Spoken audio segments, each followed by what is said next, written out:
नमस्कार। आज सुनते हैं सुभद्रा कुमारी चौहान की लिखी कहानी एकादशी। शहर भर में डॉक्टर मिश्रा के मुकाबले का कोई डॉक्टर न था। उनकी प्रैक्टिस खूब बढ़ी चढ़ी थी। यशस्वी हाथ के साथ ही साथ वे बड़े विनोद प्रिय, मिलनसार और उदार भी थे। उनका प्रसन्न मुख और उनकी उत्साहजनक बातें मुर्दों में भी जान डाल देती थी। रोता हुआ रोगी भी हंसने लगता था। वे रोगी के साथ इतनी घनिष्ठता दिखलाते कि जैसे बहुत निकट संबंधी या मित्र हो। कभी कभी तो बीमार की उदासी दूर करने के लिए, उसके हृदय में विश्वास और आशा का संचार करने के लिए वे रोगी के पास घंटों बैठकर न जाने कहां कहां की बातें किया करते। इन्हें बच्चों से भी विशेष प्रेम था। यही कारण था कि वे जिधर से निकल जाते, बच्चे उनसे हाथ मिलाने के लिए दौड़ पड़ते और सबसे अधिक बच्चों को उनके पास खींच लेने का आकर्षण उनके पास था। उनके जेब की मीठी गोलियां, जिन्हें वे केवल बच्चों के लिए ही रखा करते थे। वे होम्योपैथिक चिकित्सक थे। बच्चे उनसे मिलकर बिना दवा खाए मानते ही ना थे, इसलिए उन्हें सदा अपनी जेब में बिना दवा की गोलियां रखनी पड़ती थीं।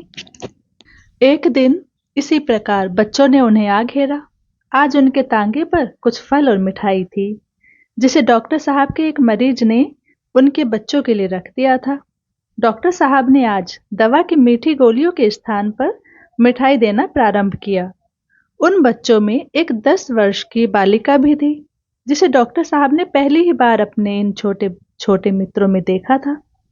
बालिका की मुखाकृति और विशेषकर आंखों में एक ऐसी भोली और चुभती हुई मोहकता थी कि उसे स्मरण रखने के लिए उसके मुंह की ओर दूसरी बार देखने की आवश्यकता न थी। दूसरे बच्चों की तरह डॉक्टर साहब ने उसे भी मिठाई देने के लिए हाथ बढ़ाया, किंतु बालिका ने कुछ लज्जा और संकोच के साथ सिमटकर सिर हिलाते हुए मिठाई लेने से इनकार कर दिया। यह बात जरा विचित्र सी थी कि बालक और मिठाई न ले। डॉक्टर ने एक की जगह 2 लड्डू देते हुए उससे फिर बड़े प्रेम के साथ लेने के लिए आग्रह किया। बालिका ने फिर सिर हिलाकर अस्वीकृति की सूचना दी। तब डॉक्टर साहब ने पूछा, क्यों बिटिया, मिठाई क्यों नहीं लेती? आज एकादशी है, आज भी कोई मिठाई खाता है? डॉक्टर साहब हंस पड़े और बोले, यह इतने बच्चे खा रहे हैं सो आदमी खा सकते हैं, औरतें नहीं खाती। हमारी दादी कहती है कि हमें एकादशी के दिन अन्न नहीं खाना चाहिए। ओह, तो तुम एकादशी करती हो?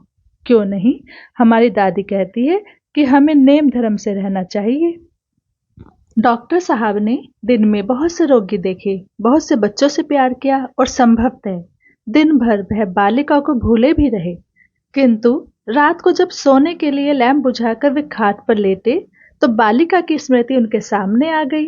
वह लज्जा और संकोच से भरी आंख, वह भोला किंतु दृढ़ निश्चयी चेहरा, वह मिठाई न लेने की अस्वीकृति का चित्र उनकी आंखों के सामने खिंच गया। बाद में डॉक्टर साहब को मालूम हुआ कि वह एक दूर के मोहल्ले में रहती है। उसके पिता एक गरीब ब्राह्मण हैं, जो वहीं किसी मंदिर में पुजारी का काम करता है। अभी 2 वर्ष हुए जब बालिका का विवाह हुआ था, और विवाह के 6 महीने बाद ही वह विधवा भी हो गई। विधवा होते ही पुरानी प्रथा के अनुसार उसके बाल काट दिए गए थे। यही कारण था कि उसका सिर मुंडा हुआ था। उस परिवार में 2 विधवाएं थीं, एक तो पुजारी की बूढ़ी माँ, दूसरी यह अभागिनी। एक का जीवन अंधकारपूर्ण भूतकाल था, जिसमें कुछ सुख स्मृतियां धुंधली तारिकाओं की तरह चमक रही थी। दूसरी के जीवन में था अंधकारपूर्ण भविष्य, परंतु संतोष इतना ही था कि वह बालिका अभी उससे अपरिचित थी। दोनों की दिनचर्या 60 और 10 वर्ष की अवस्थाओं की दिनचर्या एक सी ही संयमपूर्ण और कठोर थी। बेचारी बालिका न जानती थी कि अभी उसके जीवन में संयम और यौवन के साथ युद्ध छिड़ेगा। इस घटना को हुए प्रायः 10 वर्ष बीत गए। डॉक्टर साहब उस शहर को अपने प्रैक्टिस के लिए अपर्याप्त समझकर एक दूसरे बड़े शहर में चले गए। यहाँ इनकी डॉक्टरी और भी चमकी। वे गरीब अमीर सभी के लिए सुलभ थी।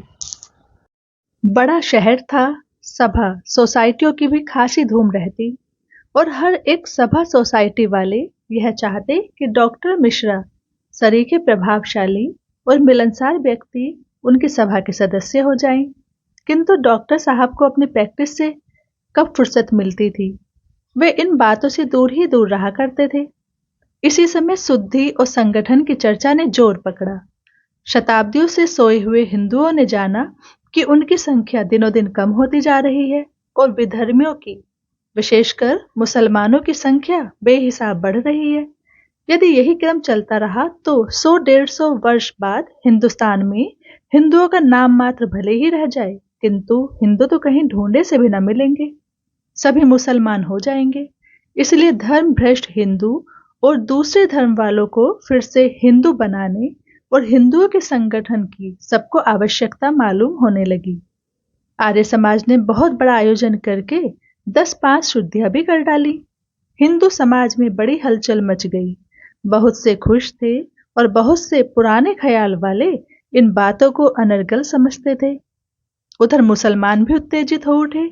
तंजीम और तबलीग की स्थापना कर दी गई, किंतु डॉक्टर मिश्रा पर इसका प्रभाव कुछ भी न पड़ता। हिंदू और मुसलमान दोनों ही समान रूप से उनके पास आते थे और वे दोनों की चिकित्सा दत्तचित होकर करते। दोनों जाति के बच्चों को समान भाव से प्यार करते।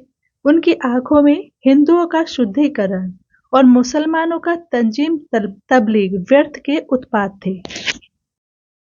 एक दिन डॉक्टर साहब अपने दवाखाने में बैठे थे कि एक घबराया हुआ व्यक्ति, जो देखने से बहुत साधारण परिस्थिति का मुसलमान मालूम होता था, उन्हें बुलाने आया। डॉक्टर साहब के पूछने पर उसने बतलाया कि उसकी स्त्री बहुत बीमार है। लगभग 1 साल पहले उसे बच्चा हुआ था। उस समय वह अपने माँ बाप के घर थी। देहात में उचित देखभाल न हो सकने के कारण वह बहुत बीमार हो गई। तब रहमान उसे अपने घर लिवा लाया, लेकिन दिनों दिन तबीयत खराब ही होती जाती है। डॉक्टर साहब उसके साथ तांगे पर बैठकर बीमार को देखने के लिए चल दिए। एक तंग गली के मोड़ पर तांगा रुक गया। यहीं जरा आगे कुलिया से निकलकर रहमान का घर था। मकान कच्चा था। सामने के दरवाजे पर एक टाट का पर्दा पड़ा था, जो 2-3 जगह से फटा हुआ था। उस पर किसी ने पान की पीक मार दी थी, जिससे मटियाला सा लाल धब्बा बन गया था। सामने जरा सी छपरी थी और बीच में एक कोठरी। यही कोठरी रहमान के सोने, उठने, बैठने की थी और यही रसोई घर भी थी। रहमान बीड़ी बनाया करता था। गीले दिनों में यही कोठरी बीड़ी बनाने का कारखाना भी बन जाती थी, क्योंकि छपरी में बौछार के मारे बैठना मुश्किल हो जाया करता था। कोठरी में दूसरी तरफ एक दरवाजा और था, जिससे दिख रहा था कि पीछे एक छोटी सी छपरी और है, जिसके कोने में टट्टी थी और टट्टी से कुछ कुछ दुर्गंधी भी आ रही थी। रहमान पहले भीतर गया। डॉक्टर साहब दरवाजे के बाहर ही खड़े रहे।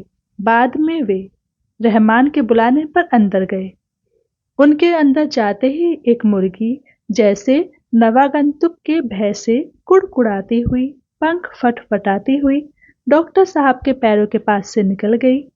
डॉक्टर साहब के बैठने के लिए रहमान ने एक स्टूल रख दिया। उसकी स्त्री खाट पर लेटी थी। वहां की गंदगी और कुंद हवा देखकर डॉक्टर साहब घबरा गए।